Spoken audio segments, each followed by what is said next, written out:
কংগ্ৰেছৰ ন্যায়যাত্ৰা চলি থাকোঁতে ৰূপৈহাটত ব্লক পৰ্যায়ৰ কেইবাজনো নেতাকৰ্মীয়ে কংগ্ৰেছ দল ত্যাগ কৰিলে। মন্তব্য মঙ্গলবাৰে আবেলি 4 বজাত। ন্যায়যাত্ৰা চলি থাকোঁতে ৰূপৈহাটত কংগ্ৰেছ এৰিলে আঞ্চলিক সদস্যসহ বহু নেতাকৰ্মীয়ে। গটংকা মণ্ডল কংগ্ৰেছৰ সাধাৰণ সম্পাদক প্ৰশান্ত বৰা, গটংকা পঞ্চায়তৰ আঞ্চলিক সদস্য নমনী ভাৰত দৈমাৰী, ব্লক কংগ্ৰেছৰ সাধাৰণ সম্পাদক হজৰত আলী, জিলা সদস্য জীৱন চন্দ্ৰ বৰা, প্ৰাক্তন মণ্ডল কংগ্ৰেছৰ সভাপতি জালালুদ্দিনকে ধৰি বহুকেইজনে আজি কংগ্ৰেছ দল ত্যাগ কৰে। কংগ্ৰেছ ত্যাগ কৰি নেতাসকলে ৰূপৈহাট কংগ্ৰেছত এছাম লোকৰ আধিপত্য চলিছে বুলি অভিযোগ উত্থাপন কৰে। বিধায়ক নুৰুল হুদাৰ প্ৰতিও ক্ষোভ বুজাৰে দল ত্যাগ কৰি নেতাসকলে।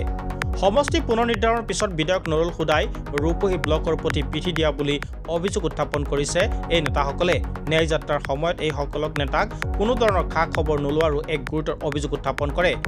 সততাৰে কাম কৰা নেতাসকলক কংগ্ৰেছৰ বিধায়ক আৰু অন্যান্য নেতাসকলে যোগাযোগ বন্ধ কৰি অপ্ৰাসংগিক কৰি তোলাৰো অভিযোগ তোলে দল ত্যাগকাৰী নেতাসকলে।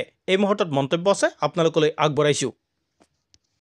আমি বিধায়ক মহোদয় যি কাৰুকাৰ্য তেওঁ আমাৰ এই দলীয় কৰ্মীসকলক যেতিয়া অৱহেলিত কৰিছে, আমি সঁচাই লজ্জিত।